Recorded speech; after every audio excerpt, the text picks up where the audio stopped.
So, looking at the last part, it seems like everyone is interested in a bit more background info. I don't have all the answers myself yet, but I'll tell you what I do know. Almost 11 years ago now, my mom was pulled into an adjacent dimension called Onolith as a result of my mistakes. I've spent this time trying to find a way to find and rescue her. Fortunately, I haven't succeeded. I still work as a paranormal specialist in the hopes that one day I'll encounter someone or something who has the answers I'm looking for.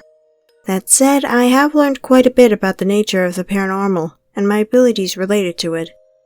Most of what we think of as paranormal entities come from alternate dimensions, usually those closely opposed to our dimension.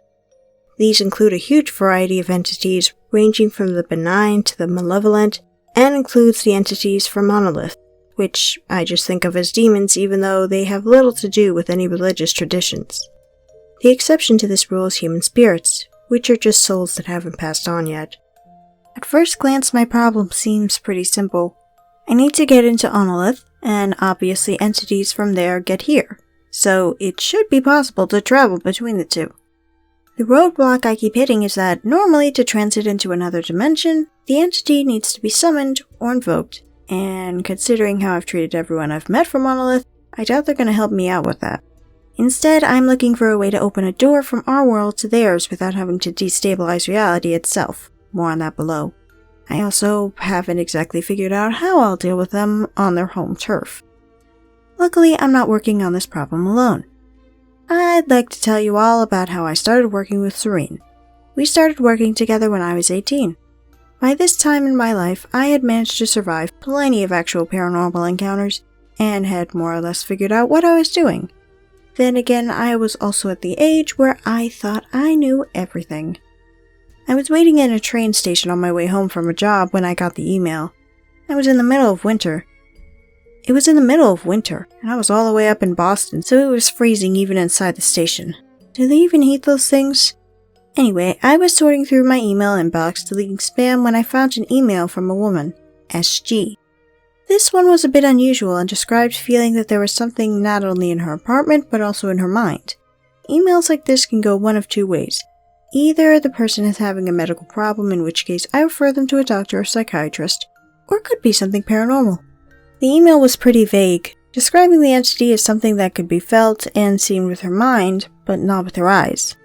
The presence didn't seem to change based on the time of day, which was somewhat unusual.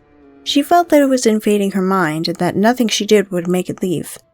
The key detail that led me to believe this could be paranormal was that if she left the apartment, the feeling would vanish. Of course, that didn't prove anything, but it was interesting, so I gave her a call. She answered on the second ring and whispered, "Are you Nemo?" "Yes, I am. And you must be SG." She replied with a whispered, "I'll call you back," followed by the sound of scuffling shoes before the call went silent. So that was a little strange, but then again, strange is pretty much expected in my line of work.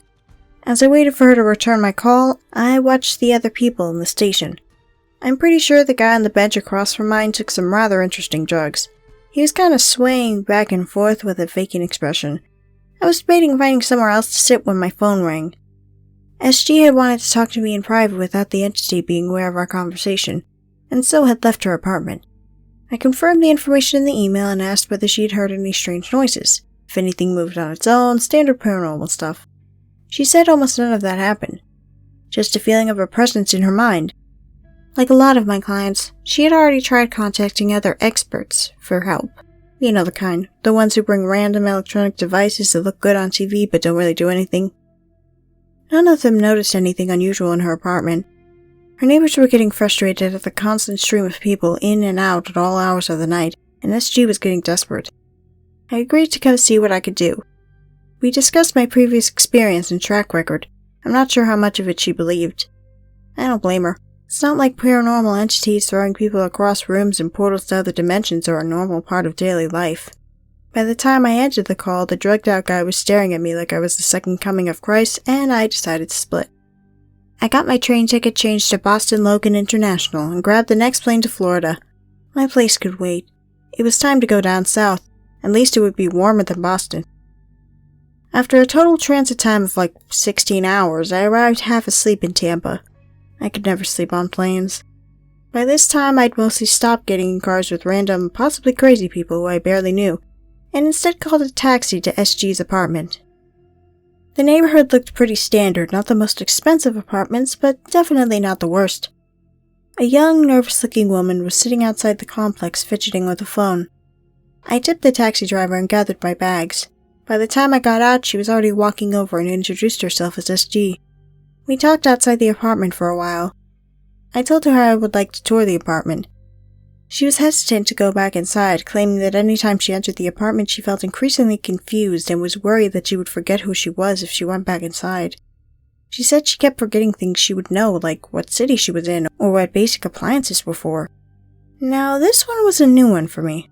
If this was paranormal, it was not something I had encountered before. Ownerless demons could impose spiritual forces on a person. Ownerless demons could impose spiritual force on a person to make them feel something or possess a person's body. Light entities from Eonix could speak in someone's mind telepathically. They kind of had to since they don't have a mouth. They're literally made of light. But I hadn't heard of anything that could alter someone's mental identity in such an insidious way. So of course, I went in by myself. After all, that's what I'm hired to do, right? SG made me promise to call if anything happened, and gave me the keys, telling me to go upstairs to the 3rd floor. Apparently the elevator was sketchy. She kept glancing at me as I entered the complex. I didn't notice anything strange walking through the lobby or down the hallway to the stairs. The stairs also seemed completely normal. A bit dimly lit, but I found the cause of that easily enough. Maintenance hadn't replaced the lights in a while, and a few bulbs had burnt out. Walking down the 3rd floor hall to room 311 was also completely normal. Standard, maintenance hasn't been here very often, worn carpeting, and slightly chipped paint. I started to think, this may just be a case of apartment-centered anxiety, and was starting to think of ways to approach SG about it as I got to the door. I also figured I should check for things like gas leaks or carbon monoxide, which I did bring a detector for. I learned that I may as well bring some maintenance tools since about half my jobs ended with basic home repairs. I checked the crack of the door for gas and CO, but found nothing. I opened the door and checked again, still nothing. Looking into the unit, it seemed pretty standard. I didn't feel any strange energy. I reached in and flicked on the lights, which worked. Even my trusty old thermometer read 75 degrees Fahrenheit, so definitely not a cold spot. But as soon as I crossed the threshold, a wave of the most intense confusion and loss washed over me. I stumbled a few steps forward before tripping over a rug and falling. I hit my head on the small table beside the entryway and everything went black. And I had thought I was being so careful. I woke to the sound of a shutting door. I was on a couch. I was in a field of light. I was lost and scared. I was filled with peace. I rolled over on the flat field and fell to the floor. Wait, what? I fell down a flat surface.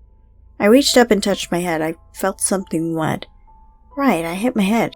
I was investigating an apartment. I was playing with my child mates in the light when I fell. Now I'm... Okay, hold up. Child mates? Seriously? As I tried to figure out exactly what that was supposed to be, I realized I couldn't even remember my own name. I couldn't remember my real name, or my fake one. But the important part was that I couldn't remember my real one. Felt like the bottom dropped off from the world. If I didn't have my real name, then who or what did? That snapped me right out of my possibly concussed confusion. A stream of emotions ran through me, some seeming to come from me and others coming from something else. I decided to deal with those later since getting my name back was more important than figuring out how I felt about the situation. If I opened my eyes, I could still only see a field of light, and sense a multitude of presences moving around me as if playing with each other. They seemed happy, in as much as I could tell, since I couldn't see them. I closed my eyes and realized I could still only see the field in my mind's eye. I couldn't visualize the apartment I was in. Using my hands, I felt beneath me. Definitely carpet. I felt behind me. Definitely a couch. So physically, I must still be in SG's apartment, and I must have fell off the couch when I tried to roll over and sit up in the field. I'm not sure how I got to the couch in the first place, but I guess I'll figure it out later. Now to figure out what I was looking at. It didn't feel particularly threatening. Nothing was running towards me, nothing felt particularly malevolent. Except for being unable to remember my name, which was kinda a problem. I decided to try communicating with whatever was showing me this vision. "Hello, does anyone want to talk to me?" I asked the apartment, and maybe the field. I couldn't tell if I was looking at a memory or a place. In response, I felt one of the entities in the field move towards me. I watched it approach, and I'll try to describe its appearance to you now. In my mind's eye, it looked like a woman. She was beautiful and alien with long flowing silver hair. Her skin was almost translucent and appeared a faint purple, almost as if it shouldn't have been visible to the human eye, which I suppose is correct since I could only see it with my mind and not with my physical eyes. She didn't appear to wish me harm, but as she got closer, the scenery began to change. Slowly, the other entities in the field became visible to me. They all appeared similar to the one I assumed was in the apartment, but seemed to be of varying ages. As I watched, I began to know things about the scenery and people in it. This knowledge seemed to appear in my mind of its own accord. Fantastical scenes of child maids playing in the field of grasslight, and carers holding the newly formed young unfolded before my mind. There was joy and light, and for a time I forgot myself. I knew that this was home. Abruptly, the emotional content of the scene shifted. The original stood by my side, and a feeling of loss too unfathomable for me to understand washed through me. A darkness advanced from the horizon as the grasslight went out. This had never happened before in the history of our people. We watched in confusion as the darkness came closer. An inquisitive child reached out to the wall of nothingness, and a soundless cry rang out. We felt it all as one. It was gone. The hand was gone. Confusion and panic as we tried to run in all directions, but where could we go?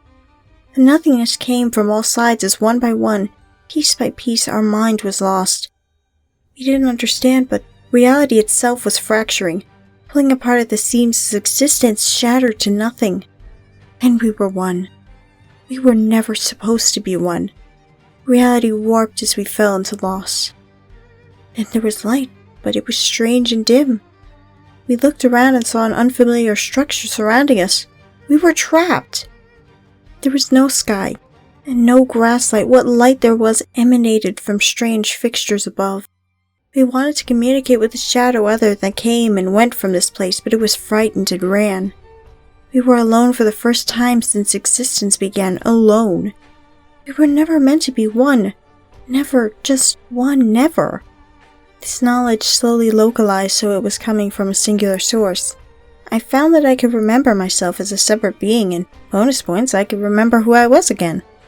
The entity in SG's apartment had communicated with me by showing me the experience of its arrival in this world firsthand. I gave it some time to calm down before attempting to ask its name. The entire concept seemed to be completely foreign to it and just led to us talking, if you could call it talking without words, in circles. I was actually relieved by this, since if you don't know what names were, there was pretty much no way it could have learned mine and used it against me. Since this update is getting pretty long, and I've already gone through the exciting parts, I'll try to summarize the rest a bit more quickly. After significant communication issues, I managed to figure out that this entity came from an alternate dimension I decided to call Yotis. Its people existed as a sort of telepathic hive mind with multiple physical manifestations, but only a singular consciousness. All manifestations were female in appearance, although the concept of gender doesn't really apply to them, as young are created from a coalescence of intent performed by a carer manifestation. The light spectrum is brightest in UV, and light there comes from grass-like plants on the ground as opposed to the sky. As far as I could determine, the entire reality of Yotis was destroyed by an unknown calamity. During this, the divisions between universes became weak enough that this entity fell through into Earth's dimension. This led to the current situation. I wanted to talk some more with it, so I offered to let it come live with me instead of in SG's apartment. After some more confusion, we managed to convey and understand that idea, and the entity came to live with me. Lucky for me, it learned to talk quietly, so to speak, so I don't end up confused and seeing something that isn't there every time we communicate. A few months later, the entity had finally understood the concept of names, and decided it identified as a she, and wanted to be called Serene. SG was quite happy to have her apartment back to herself, and was very worried about the bump on my head. She had me go get it looked at by an actual doctor and everything. I just realized that the client's initials may have been a bit confusing this whole time. SG is not Serene, even though they do share an initial. Sorry if I confused anyone. Nowadays, Serene and I get along great. She's actually very nice. I think she just frightens people since humans aren't exactly used to communicating in pure feelings and pictures. It turns out having help from a mind-reading entity is pretty useful when you're looking for information. A few years after I met her, she helped me find out which demon in Onolith is in possession of my mother's soul. I know you're probably thinking, Nemo, that's some pretty important information. Why wouldn't you tell us that before? Well, it's important but not super helpful. If I told you Tom had your bicycle, where exactly would you go look? But don't worry, I'll tell you guys that story along with any new info I uncover in the next update.